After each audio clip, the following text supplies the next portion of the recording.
Le M23 a remis officiellement à la force régionale de la communauté d'Afrique de l'Est EAC les camps militaires de Rumankabo dans le groupement de Kisigari, chefferie de Bouichan, territoire de Rutshuru au Nord Kivu. Cependant, il est toujours dans les environs et continue son action dans plusieurs endroits du site de Rutshuru, rapportent les sources onisiennes. D'après les informations à notre possession, beaucoup de ses combattants se sont installés à Katale, à environ 3 km des cas de Rumankabo.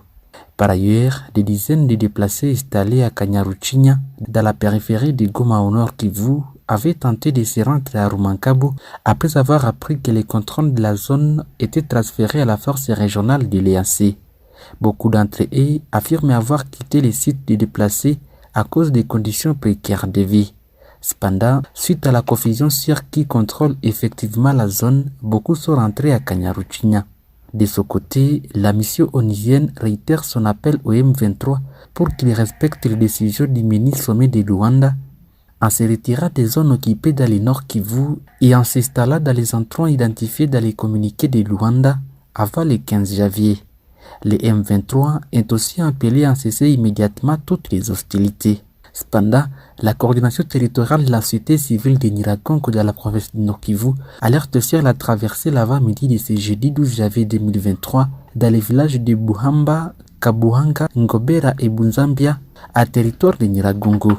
À en croire Daniel Michompero, qui a relayé cette alerte de la société civile de Nyiragongo, certains des éléments de l'armée rwandaise seraient en train de renforcer les positions des rebelles du mouvement du M23, dont celle de Tchato. À 6 heures de ce jeudi, la société civile de Nyiragongo a alerté sur la traversée des soldats rwandais à partir de Buhumba, Kabuhunga, en passant par les villages de Nyombira et Bunzambia. Certains de ces soldats ont pris la direction du parc national de Virunga et d'autres ont renforcé la position du M23 à Tchato, a écrit Daniel Michompero sur son compte Twitter.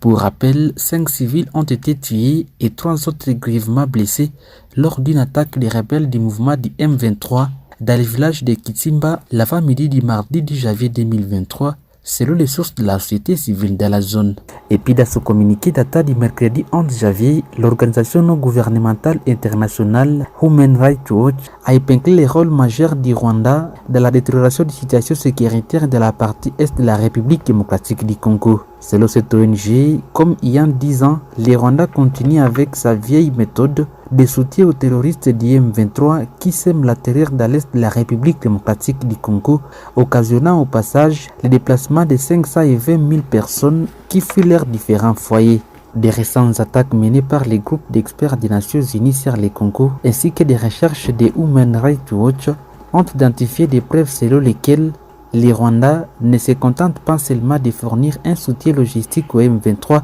mais intervient également directement sur les sols congolais avec ses propres troupes pour renforcer les rangs des groupes armés ou combattre à ses côtés, a indiqué cette ONG. Par ailleurs, selon cette organisation, les propos de Paul Kagame contre les réfugiés font probablement différence aux différents meurtres qui, en février 2018, ont occasionné la mort d'au moins 12 réfugiés congolais dans le cas des réfugiés de Kiziba situés au Rwanda lorsque la police rwandaise avait tiré à balles réelles sur des réfugiés qui protestaient devant les bureaux de l'Agence des Nations Unies pour les réfugiés. Dans les mêmes registres, cette ONG a aussi affirmé que les propos du président rwandais contre les réfugiés démontrent clairement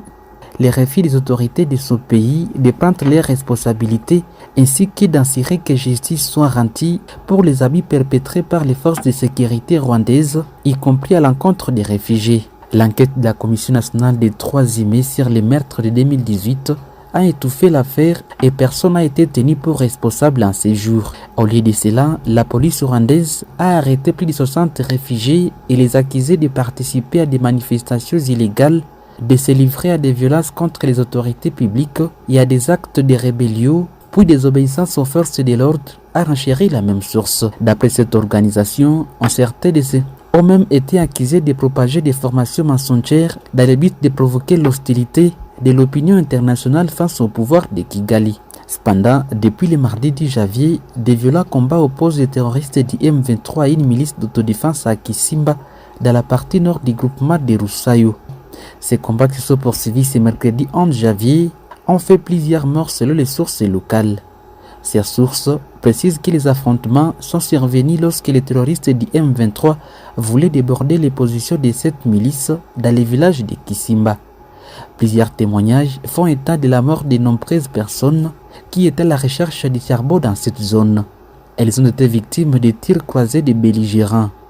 Sur les fronts sud dans les territoires de Nyiragongo, plusieurs sources confirment la présence depuis mardi 10 janvier des colonels de terroristes M23 lourdement armés dans les villages d'Nkobera, dans les groupements de Kibumba. Signalons que sur les fronts est, un calme s'observe à Kitwaguru, à une dizaine de kilomètres de la cité de Kiwanja, après les accrochages de mardi entre les terroristes et la coalition des deux milices locales du collectif du mouvement pour le changement et les Mai Mai Nyatura. Alors, l'objet de notre entrevue aujourd'hui est la suite de notre précédente rencontre en septembre 2022 où nous avons signé ensemble, avec le Sénat belge également, la Chambre des représentants et les institutions du Congo, nous avons signé le protocole de collaboration entre nos assemblées. Alors, l'idée aujourd'hui était d'échanger avec notre greffier qui gère l'administration de ce Parlement, d'échanger sur la manière de gérer nos séances, mais aussi comment on conserve tout ce travail au travers d'enregistrements et toutes les outils techniques derrière pour pouvoir promouvoir la qualité du travail parlementaire. Nous avons évidemment évoqué les situations dans chacun des pays. Bien sûr, la crise énergétique en Belgique et la conséquence avec la hausse de la facture et la qualité de vie des différents ménages, mais aussi l'influence de la guerre en Ukraine et bien sûr la guerre au Nord Kivu, avec ses conséquences et la manière dont la Belgique peut soutenir les populations qui sont en détresse face à cette situation de guerre, qui ont aussi besoin de médicaments. Et puis se profilent les élections au Congo.